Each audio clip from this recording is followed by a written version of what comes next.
vamos a hablar de la fuente de agua viva. Jesús, fuente de agua viva. La hemos dejado la semana pasada aquellas enseñanzas de las reacciones, es decir, por qué es que los que le rodeaban a Jesús no podían comprender quién era Él. Y si ustedes se recuerdan, vimos en orden los grupos que están alrededor de Jesús. Jesús ha llegado al templo, ha visitado el templo y alrededor de Él hay un grupo de gente muy culta, muy conocedora de las Escrituras. Lo vimos en el capítulo 7, en el versículo número 13, en el 14, perdón, más la mitad de la fiesta subió Jesús al templo y enseñaba. Y se maravillaban los judíos, diciendo, ¿cómo sabe este letras sin haber estudiado? Entonces, los judíos representan el grupo de los cultos. En los judíos está el grupo de los fariseos, el grupo de los saduceos, los que están en el templo, que conocen escrituras. Saduceos no muchos sabían, pero los fariseos sí, los fariseos manejaban mucho. Y los judíos abarca ese grupo de gente que dice, ¿y este de dónde sabe las escrituras? ¿De dónde tiene? Si este no tiene por qué estar hablando de esta manera. No porque Jesús no supiera leer, sino que porque Jesús no ha ido a ninguna escuela conocida en Galilea, en Jerusalén, perdón, y mucho menos en Galilea. Luego, el segundo grupo que irrumpe en ese entorno del templo es un grupo de visitantes que ha llegado nada más a ofrecer adoración a la fiesta de los tabernáculos. Y ese grupo de los visitantes no está empapado de lo que está sucediendo con Jesús, no saben nada. Este grupo se le llama la multitud. Mire lo que dice el verso número 19 y 20. ¿No os dio Moisés la ley y ninguno de vosotros cumple la ley? ¿Por qué procuráis matarme? Respondió la multitud y dijo, demonio tienes, ¿quién procura matarte? Eso implicaba que ese grupo no sabía nada de lo que estaba sucediendo. Jesús ya está siendo perseguido por las autoridades. Jesús está ya en la mira de los judíos lo quieren matar, pero las multitudes solamente han llegado a adorar al templo, solamente han llegado a estar en la fiesta del Sucot o de los tabernáculos, y por lo tanto la multitud no sabe nada. Entonces, los cultos judíos no conocen. ¿Por qué no conocen? Porque crean argumentos para no creer, para no acercarse. Las multitudes no saben nada porque simplemente han llegado a la fiesta y ellos no tienen profundidad para conocer quién es Jesús. Y número 3, había otro grupo más, el grupo del verso 25. Decían entonces unos de Jerusalén, ¿no es este a quien buscan para matarle? Entonces, este es el tercer grupo, el grupo de Jerusalén. ¿Quiénes son estos? Los que viven en Jerusalén. Entonces, tenemos a los judíos cultos, conocedores del Antiguo Testamento, de las tradiciones, de las leyes. Tenemos al culto de la multitud, el grupo que está ahí, habiendo llegado, no viven en Jerusalén, han llegado solo a adorar a Jerusalén por los 8 días de fiesta. Y número 3, está el grupo que rodea a Jesús, que es el grupo de los que viven en Jerusalén. Estos sí saben, estos andan en la jugada, estos sí son un poquito chambrosos, ¿verdad? Porque como ya saben lo que quieren hacer los judíos, saben que lo quieren matar, por eso dicen así.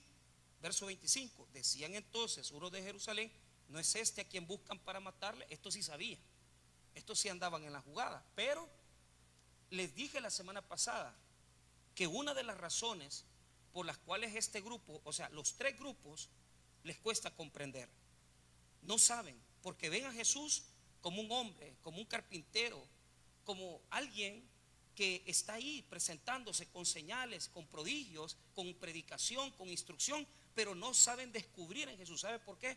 Porque en Jesús hay que descubrir su gloria.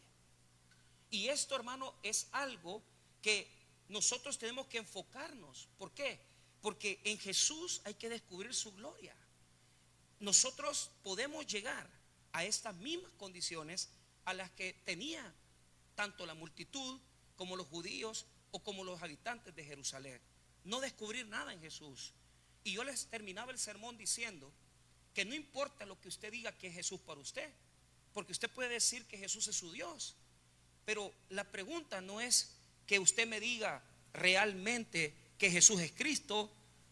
Algunos dicen que, creyendo que porque dicen que Jesús es Dios, algunos dicen que Jesús es hijo de Dios, y lo dicen muy bien, se les escucha muy lindo, son bien religiosos, los felicito.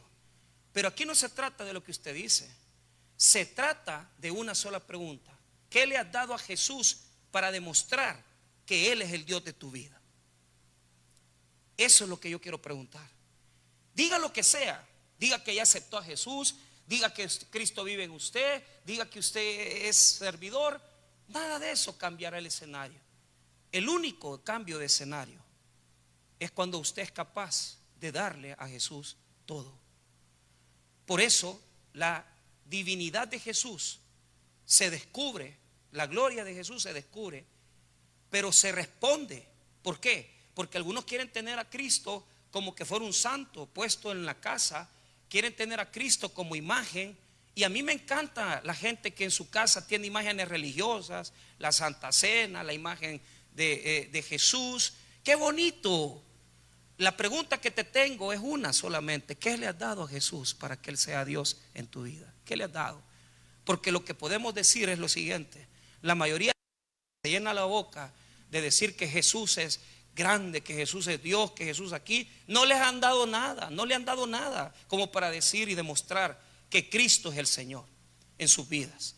Y le puedo decir, hermano, ejemplos claros, desde el hecho de que no tenemos ni tan siquiera la actitud humilde de adorarlo, de buscarlo, de estar en la iglesia, de adorarlo, de leer la palabra. ¿Y cómo me venís a decir que Dios es grande en tu vida si no lo conoces, si no sabes quién es Él? En el rostro de Jesús encontramos la imagen del Dios eterno. En el rostro de Cristo vemos a Dios, pero Dios en el rostro de Cristo es la palabra, y el que no conoce la palabra no conoce a Dios. Lo siento mucho, perdóneme si usted cree que conocer a Jesús es estar los 3 cultos en la semana en la iglesia. Eso es saber de Jesús, pero conocer a Jesús es ver su rostro y su palabra iluminar nuestra vida, y saber que mi vida la vivo por la palabra de Jesús. Ahora, una vez que hemos visto los 3 escenarios, los 3 respuestas negativas, ahora el evangelio nos lleva hacia una reacción de las autoridades. Cuando ya ven que un grupo pequeño de los que han estado escuchando ha creído, vea lo que dice el versículo número 31: y muchos de la multitud creyeron en Él y decían: el Cristo, cuando venga, hará más señales que las que éste hace. Entonces, la declaración de un grupo de la multitud, un grupo, ¿verdad? No es que todos, no, es un grupo de mucha gente que está ahí.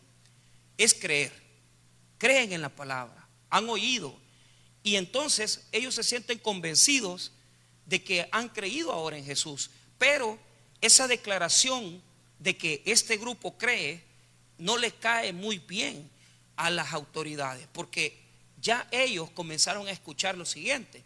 Las autoridades comenzaron a oír que los multitudes dicen: es posible que algunos de las autoridades ya crean en Cristo. ¿Por qué? Ya crean en Jesús. ¿Por qué? Porque lo dejan hablar. Entonces, lo que no comprende la multitud es si verdaderamente las autoridades no creen en Jesús, entonces, ¿por qué lo dejan hablar? Y Jesús está hablando en el templo y está enseñando en el templo, está allí en los atrios enseñando, hablando. Pero como no ha llegado su tiempo de morir, por eso es que todavía no se desatan los acontecimientos que van a determinar la muerte de Jesús, porque Dios ya tiene un plan, y el plan y el ministerio de Cristo se va ejecutando en su proceso ordinario. Es decir, mientras Dios no lo permita, Jesús no va a morir. Aunque esté ahí predicando en el centro de donde están los leones que lo quieren matar, si Dios no da la orden, no lo van a tocar. Si Dios no da la orden, no lo van a hacer nada. Entonces, ¿qué pasa? En el 32 se preocupan las autoridades. Mire lo que dice: los fariseos oyeron a la gente que murmuraba de él estas cosas, y los principales sacerdotes y los fariseos enviaron alguaciles para que le prendiesen. Aquí se juntan los sacerdotes y los fariseos. Ellos dos representan un grupo del Sanedrín, la máxima autoridad judía que juzgaba las causas de los judíos. Entonces, cuando dice los fariseos y los sacerdotes, implican un peligro fuerte. ¿Por qué? Porque realmente ya comenzó a poner en riesgo algunas cosas de seguridad de los religiosos. Está en el templo, es día de fiesta, y si la gente comienza a promulgar que él es el Mesías, se puede comenzar a hacer un desorden, puede suceder un acontecimiento trágico. Los religiosos no quieren que la gente sepa que Jesús es alguien, y por esa razón esta preocupación, esta alerta va a llevar a que se levante un grupo de los guardias que están en el templo y los van a mandar para capturar a Jesús. Mire la última parte del verso 32: y los fariseos enviaron alguaciles para que le prendiesen. Entonces, el objetivo de los alguaciles, de los guardias, es esperar el momento adecuado para poder capturar a Jesús. No lo van a capturar inmediatamente, sino que van a esperar el momento oportuno para poder capturarlo. Ahora, el verso 33 es una declaración, y 34 de Jesús. Y esto, hermano, tenemos que verlo en el contexto de la sabiduría de Israel. Jesús se pone ahí en el templo, en los atrios, y él va a dar unas palabras muy profundas. Ya le mandaron a capturar, le mandaron a traer, todavía no lo pueden detener porque Dios no ha dado la orden, y porque, en segundo lugar, tienen que esperar el momento oportuno para detenerlo. Pero Jesús ya siente su muerte cerca, y él ya sabe las intenciones de sus enemigos. Usted se ha fijado cuando ya uno puede sentir un peligro dentro. Usted siente dentro de sí un peligro que hay alrededor suyo. Así está Jesús. Él ya sabe que ellos lo quieren dañar. Él ya sabe que ellos quieren hacerle daño. Entonces, vea lo que dice en el 33. Entonces Jesús dijo, mire qué importante leer el verso con la calma, pero también con la profundidad necesaria. Todavía un poco de tiempo estaré con vosotros e iré al que me envió. Me buscaréis y no me hallaréis, y a donde yo estaré, vosotros no podréis venir. Esa es la declaración de la sabiduría. Y esto es muy importante. ¿Por qué? Porque primero quiero decirte esto: Dios, el Señor, se deja encontrar por nosotros. Él se deja hallar por nosotros. Él quiere que nosotros lo encontremos. Pero si no dejas, no comprendes que Él quiere dejarse encontrar, llega un momento donde Él cierra la comunicación con nosotros. Él va a cerrar las puertas, las vías. Hay personas aquí que tienen a su mamá viva y todavía le dicen: hijo, hija, no haga esto, le recomiendo. Hay personas aquí que tienen seres queridos que los aman, y Dios ocupa los labios de esas personas para hablar a tu vida, porque Dios habla por medio de los labios de los seres humanos. Es duro, pero es cierto. Escuche bien. Usted quiere saber cuando usted está en problemas, cuando una persona que no conoce de Dios, que no sabe mucho de Dios, te hace y te da un consejo, y vos sabés que el consejo que esa persona te está dando es consejo de Dios. Hay gente que Dios la ocupa para mandarte el último mensaje y no entendiste. Probablemente hay personas hoy mismo que hoy alguien les dijo algo. Entonces Dios trabaja con nosotros por medio de su voz. Y aquí Jesús se está poniendo en el templo, le ha hablado a Israel, les ha dicho con claridad la función que Él tiene, lo que Él ha venido a hacer. Ellos han visto sus prodigios. ¿Y qué ha hecho Israel? Han cerrado sus oídos. ¿Y sabe qué es lo más duro? Cuando alguien cierra sus oídos, lo hace con conocimiento de causa. Ya sabe que anda haciendo algo que no es correcto. Ya sabe que anda haciendo algo que no es de Dios. Pero la rebelión, nuestra necedad, nos lleva muchas veces hasta esos puntos y cerramos nuestros oídos. ¿Qué es cerrar nuestros oídos? Oiga lo que es cerrar nuestros oídos: perder la capacidad de comprensión de lo espiritual. Es decir, usted es cristiano, está viviendo con una mujer que no es su esposa, y viene su amigo de trabajo y le dice: papá, no deberías de andar haciendo esto.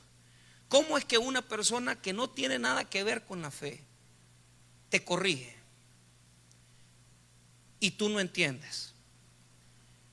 Eso implica que usted ha perdido el sentido espiritual, que usted ya no entiende el mundo espiritual, que lo espíritu ya no es la forma de hablar de Dios. Dios habla por medio de la voz de hombres, te habla en una predicación, te habla por medio de tu familiar, te habla por medio de un amigo, y escuchaste el mensaje y el mensaje te gustó, pero decidiste no poner atención porque tu corazón se ha endurecido. ¿Qué pasa cuando no entendemos? Para entender este pasaje, tú tienes que ir al Proverbio capítulo 1, porque el escritor de Juan está utilizando la misma figura del Proverbio 1 y la está poniendo en Juan capítulo 7, 32 al 36. Mire lo que dice el Proverbio capítulo 1. La voz de la sabiduría, la voz de la sabiduría. El que redactó este precioso texto de Juan tenía en su mente el Proverbio 1. Y yo quiero que usted vea esto. Hay veces, y les voy a dar esta comprensión de vida, tenemos que acostumbrarnos a cerrar las voces que llenan la mente. A veces tenemos tantas cosas. Mire, hoy por la tarde yo he terminado un proceso duro de día y medio de actividad, de no dormir, de estar pendiente. Comencé prácticamente el lunes por la mañana, temprano por la madrugada a las 3 de la mañana. Seguí el martes a las 3 de la mañana y cerré ahora en la tarde. Pero había tantas cosas en mi mente que no oía a Dios. Y a veces, hermano, tienes la voz de tus problemas, tienes la voz de tus actividades, tienes la voz de tu propio corazón que te dice cosas. Y hay tantas voces en tu cabeza, que el jefe te mandó a llamar, que de repente mira que estás haciendo una compra, la necesitas, que hay que comprar o pagar algo, que tienes que ir a hacer o comprar, que tienes que cocinar, que tienes que ir a una reunión por tus hijos, y la mente se te llena de tantas cosas menos de la voz de Dios. Y aquí tenemos que ver esto, porque es peligroso vivir así. Mi agotamiento fue tanto, fue tan duro, que tuve que sentarme y decir: ok, ¿qué pasa? No has oído a Dios, has estado demasiado intenso, muy fuerte. Los jóvenes tienen esa palabra, dicen las cipotas. Escuché a una decir: ¿por qué no le haces caso a este muchacho? Muy intenso, pastor. Yo tenía siglos de no escuchar esa palabra. ¿Y qué es intenso? Quiere decir que el tipo tiene verdad, no sé qué tiene, está loco, pues vaya, se ha cegado, no ha visto, vaya, es novio, pero la conquista, le manda palabras, le dice así, es muy intenso. Y esa es la vida con nosotros, nos golpea con voces de afuera, con voces de nuestro interior. Pero ¿qué sucede? Entre las voces de afuera que el negocio, que la empresa, que el pago de facturas, que el trabajo nuevo, que la administración, que los problemas con los hijos, que la escuela, el instituto, te agotan y la voz de Dios no está en ti. Mire cómo habla Dios. Proverbios 1:20, la sabiduría clama a las calles, alza su voz en las plazas. ¿Qué significa eso? En los lugares más bulliciosos quiere que nosotros oigamos lo que ella habla. La sabiduría representa a Cristo y Él nos llama, y nos llama en medio del mercado, y nos llama en medio de nuestras polémicas, y nos llama en medio de nuestras indecisiones, nos llama en medio de las operaciones, de las cirugías, nos llama en todo momento. Él siempre está hablando. Ahora, note lo que dice el 21. Clama en los principales lugares de reunión, en las entradas, en las puertas de la ciudad. Da sus voces, dice sus razones. ¿Hasta cuándo? Mire lo que habla. ¿Hasta cuándo, simples, amaréis la simpleza, y los burladores desearéis el burlar, y los insensatos aborrecerán la ciencia? Volveos a mi reprensión. He aquí yo derramaré mi espíritu sobre nosotros. Ese versículo, guárdelo. Derramaré mi espíritu. O sea, la sabiduría llama para decirnos: quiero que escuches el espíritu, porque el espíritu va a hablar palabras de sabiduría. Y os haré saber mis palabras, dice el verso 23. Os haré saber mis palabras. 24. Ahora viene el llamado de Dios. Por cuanto llamé y no quisisteis oír, extendí mi mano y no hubo quien atendiese, sino que desechasteis todo consejo mío y mi reprensión no quisisteis. También yo me reiré en vuestra calamidad y me burlaré cuando os viniere lo que teméis. Cuando viniere como una destrucción lo que teméis, y vuestra calamidad llegare como un torbellino, cuando sobre vosotros viniere tribulación y angustia. Ojo, mire las tres formas en que habla Dios. Primero nos llama con su voz, nos habla por las personas, nos habla por el predicador. ¿Qué pasa cuando no escuchaste el llamado de Dios? Mire lo que dice el versículo número 24. Por cuanto llamé y no quisisteis oír. Segundo, extendí mi mano. ¿Qué pasa cuando no escuchas? Dios mete su mano en tus situaciones. Aquí ya no estamos hablando de que te va a llamar. Aquí estamos hablando que va a tocar tu vida, que Él va a hablarte por situaciones, por circunstancias. ¿A cuánto le está hablando aquí Dios por situaciones? ¿Y usted cree que chocó el carro por sí? ¿Usted cree que no tiene trabajo por sí? ¿Será que Dios está metiendo su mano en tu vida? ¿Será que está extendiendo su mano a tu vida y tú no entiendes lo que Él está haciendo? Falta de escuchar, falta de oír es no comprender. Y cuando extiendes su mano y no comprendes que Él está tratando contigo, quiere decir que también has perdido la comprensión de los acontecimientos. Pero aquí viene lo más duro. ¿Qué pasa cuando no oímos? ¿Y qué pasa cuando no entendemos lo que nos pasa? Tercer punto. Mire lo que dice. Mire lo que dice el 25. Sino que desechasteis todo consejo mío y mi reprensión no quisisteis. También yo me reiré en vuestra calamidad y me burlaré cuando viniere lo que teméis.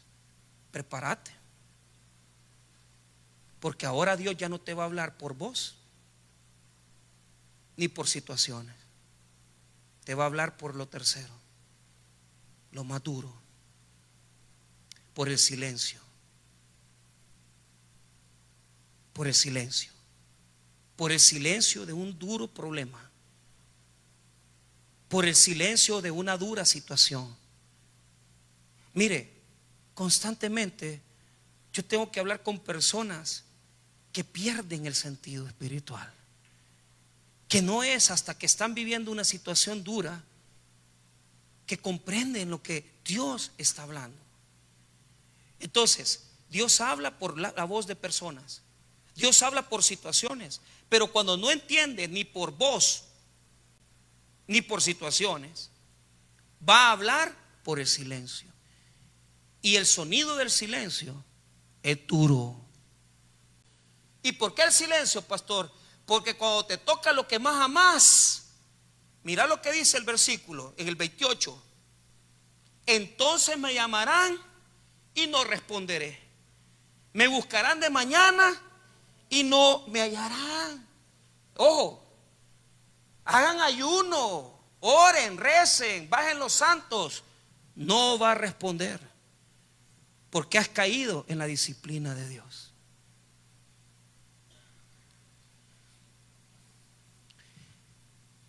No hay manera de salir de ahí hasta que Dios dice: salga, te doy la puerta abierta. Pero eso implica tu humillación, tu vergüenza y tu quebrantamiento de orgullo. ¿No entendiste? Jesús te está hablando. Entonces, ¿dónde se da el silencio? Que usted llama a Dios y llama y llama y habla y Él no responde. Grita, grite, gima, revuélquese, chille, vaya a hacer procesiones, vaya a la vigilia. Dios no va a mover un dedo porque Él ya le llamó y usted no entendió lo que Él dijo. Porque usted prefirió cambiar la voz de Dios por las voces de su conciencia. Porque usted prefirió escuchar la voz de hombres a la voz de Dios. ¿Y por qué hace eso el Señor? Es la única manera en que Dios se hace necesario en nuestras vidas. Yo he entendido que la disciplina de Dios y el trato de Dios es la única forma que Dios nos enseña que Él es necesario. Y hasta que tú no entendas eso, no vas a comprender que Jesús te está llamando. Jesús te está llamando. Ahora, vea lo que dice el versículo 28. Entonces me llamarán y no responderé. Me buscarán de mañana y no me hallarán. Hora de noche, hora de mañana, nada. ¿Pero por qué razón? 29. Por cuanto aborrecieron la sabiduría y no escogieron el temor de Jehová, ni quisieron mi consejo y menospreciaron toda reprensión mía. Comerán del fruto de su camino y serán hastiados de sus propios consejos. Haga algo, pues. Haga algo. Desátese de esas pitas. Resuelva ese problema, vaya. ¿Cómo lo va a arreglar? Usted viene bien tranquilo y usted dice: no, vamos a la iglesia, vamos al culto. Pero aquí hay una sola pregunta, una. ¿Será que Jesús te está llamando? Usted no sabe cómo Jesús está buscándolo. Él te busca, Él se deja encontrar. Pero cuando Él se deja encontrar, nadie lo quiere. Preferimos resolverlo a nuestra forma, a nuestra manera. Ahora, tome todo esto y lléveselo a Juan, capítulo 7. Mire lo que dice Juan 7. Y aquí amarramos todo. ¿Qué dice Jesús en Juan 7:33? Entonces Jesús dijo: todavía un poco de tiempo estaré con vosotros e iré al que me envió. Me buscaréis y no me hallaréis, y a donde yo estaré, vosotros no podréis venir. Jesús te dice: aquí estoy. Estas multitudes, estos judíos y estos vecinos de Jerusalén tienen a Jesús enfrente y no lo entienden, no comprenden su sabiduría, no comprenden su profundidad, no comprenden que Jesús está ahí. ¿Y qué es lo que sucede? Él va a irse. Diga conmigo: se va. ¿Por qué se va? Porque va a morir. La oportunidad que Dios les está dando es que les ha puesto a su Hijo Jesús para que ahí declaren su adoración, para que ahí se humillen ante Él, para que reconozcan que Él es el Hijo de Dios. ¿Y qué es lo que están haciendo ellos? Todavía están cuestionándose quién es Él. ¿No es eso lo que nos pasa a nosotros, hermano? Y todavía duda si el carro se lo hicieron pedazos, 3 pedazos se lo hicieron, que Dios le está llamando. y todavía duda, que ahí está con esa situación que no puede resolver, de esa deuda que está hostigándole constantemente su situación financiera, y Dios le llama. ¿Acaso, hermano, no le está llamando a través de ese problema que está viviendo con su esposo, con su esposa? ¿Acaso Jesús no llama? Si lo único que no está en persona, pero el hecho que no está en persona nos compromete más. ¿Por qué? Porque está en espíritu. No solamente le puede hablar a uno, le puede hablar a millones. Y Dios le está hablando a este pueblo, le está hablando a Cojutepeque, le está hablando a esta nación, que sin Él no somos nada. Y si no logran ver lo espiritual en medio del humano, si no logran ver que lo que les está pasando, la economía, las enfermedades, las cosas que están pasando en Medio Oriente, si no logran ver que cada día estamos peor, entonces quiero decirles que van a dejar pasar a Cristo frente a ustedes, y después va a ser demasiado tarde. No van a poder arrepentirse, no van a poder convencerse de que Cristo es su Señor y Salvador. Entiendan, Jesús está hablando.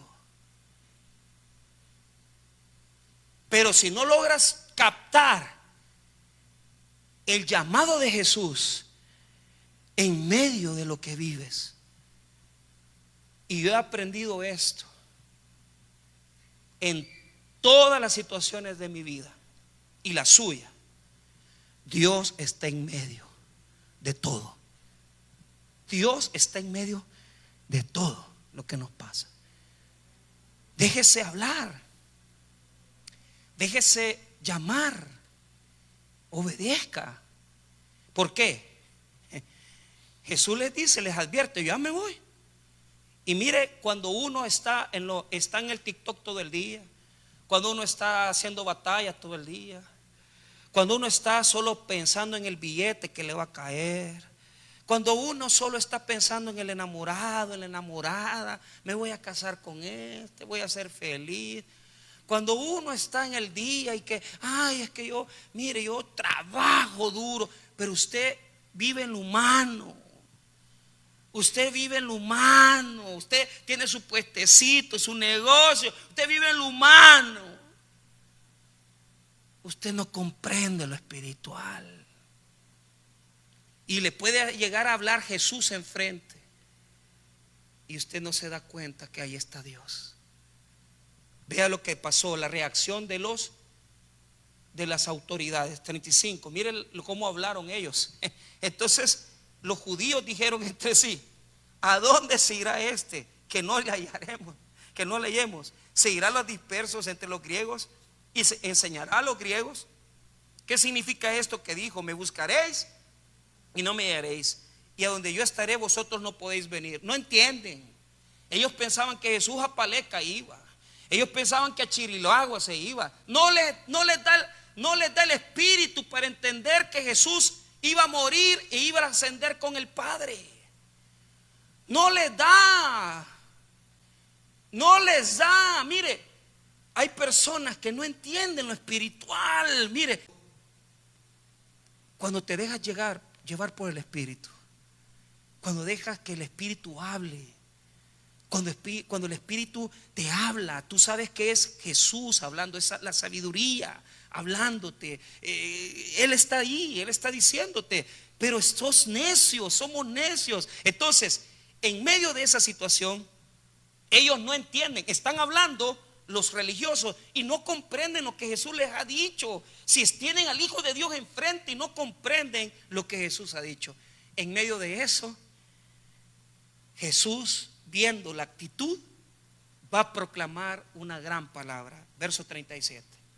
En el último gran día de la fiesta, Jesús se puso en pie y alzó la voz, diciendo: si alguno tiene sed, venga a mí y beba. Ahí hay un problema de puntuación en griego.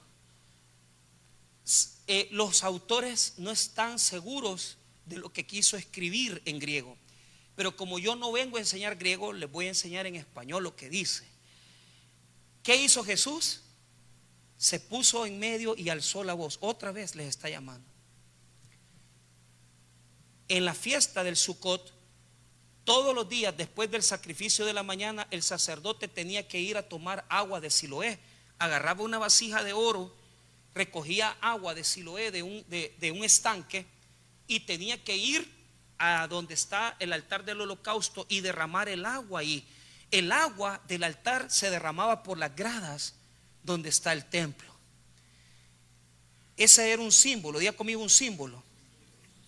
Ese derramamiento de agua simbolizaba a Israel. ¿Se acuerdan que en Israel, en el desierto, cuando pasaron al desierto, hubo necesidad de agua y de pan? Dios les dio maná para darles de comer, y Dios les da agua de la peña. Dios le dice a Moisés: pégale a la peña. Primero le dijo pégale, después le dice háblale, y la peña sacó sus aguas. La peña representa a Cristo. Entonces quiero hablarte de esto para cerrar. Mira, yo creo esto. Creo que Dios irrumpe en nuestra vida por necesidades. ¿Por qué, pastor? Porque somos necios y no entendemos la voz de Dios. Entonces, cuando Dios llama, cuando Dios habla, yo he aprendido así, y se lo voy a transmitir como yo lo comprendo, como yo lo entiendo. Cuando Dios llama, Él tiene que llamar por necesidad. Entonces, hasta que usted no ve necesidad en su vida, y le llamo a los jóvenes que están bien acomodaditos en su casa, que no tienen necesidades, eso ustedes lo van a entender hasta que ya tengan sus años, que ya estén con sus problemas.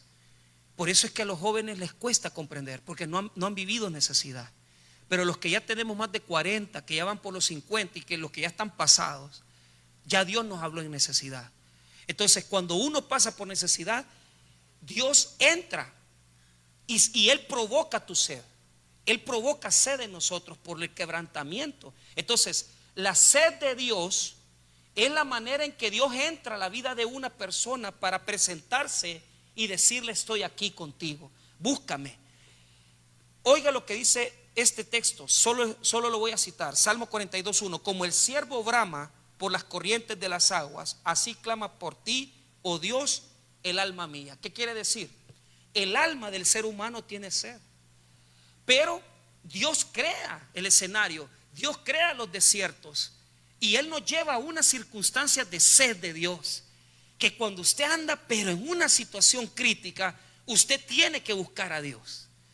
Entonces, a Dios se acerca uno por necesidad. Seamos honestos. Alguno que dirá aquí: pastor, espéreme. Cuando uno conoce a Dios, lo conoce en el desierto, lo conoce con sed y lo conoce con hambre. Porque cualquiera que sea tu situación, tengas pisto o no tengas pisto, llega un momento en tu vida de quebranto donde la sed de Dios es la forma en que Dios quebranta al hombre para decir: aquí estoy, haceme caso.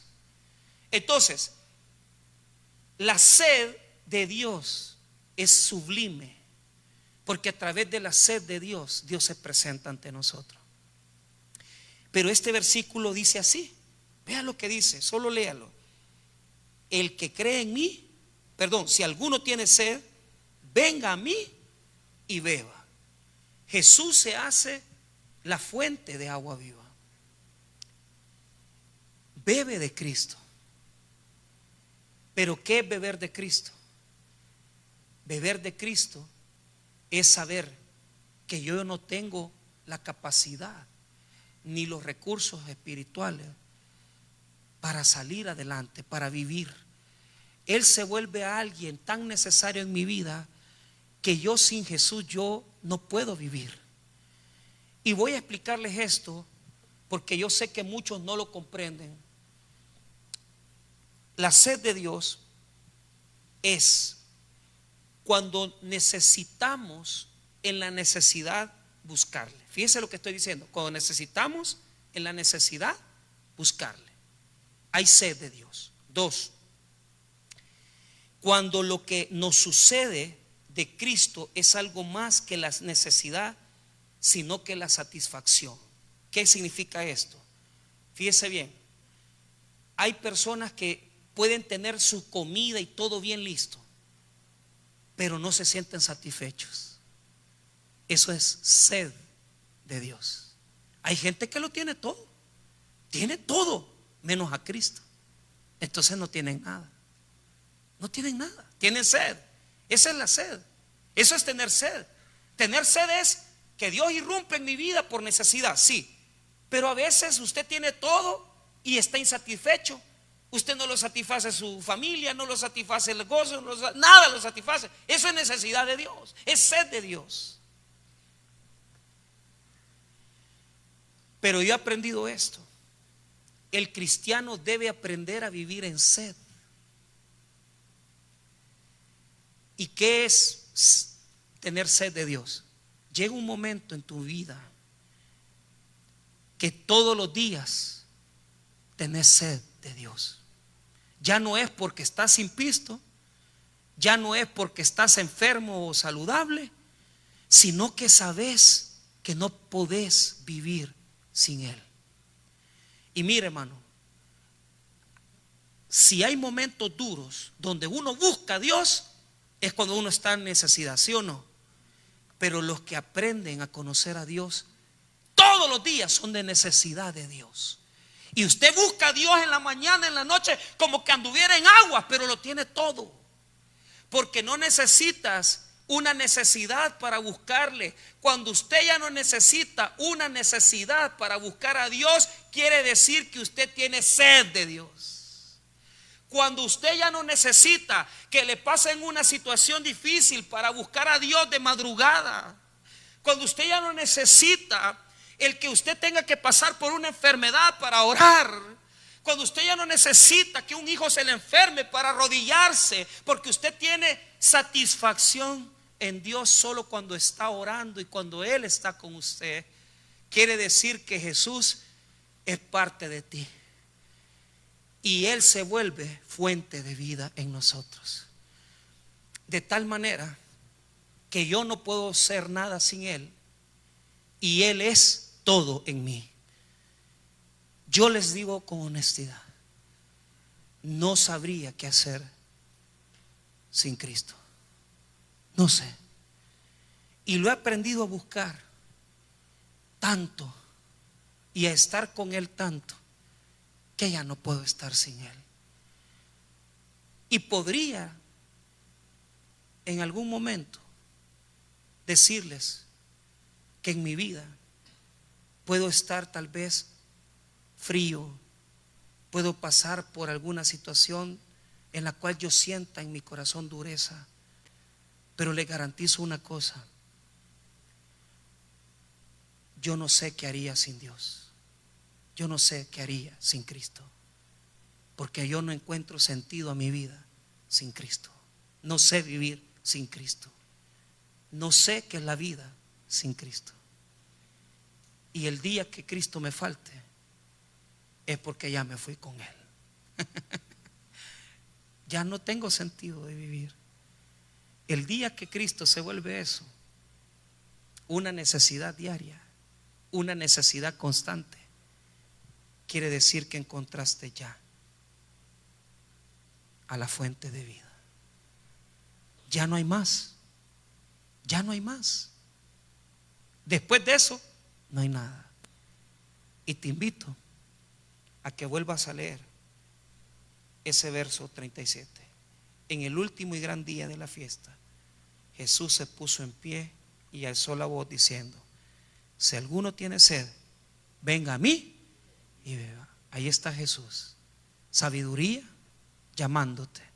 Ahí está Jesús buscándote para saciar tu sed. Ahí está Jesús esperando que llegues. No esperes hasta el silencio. Deja que Dios te hable hoy. Vamos a orar.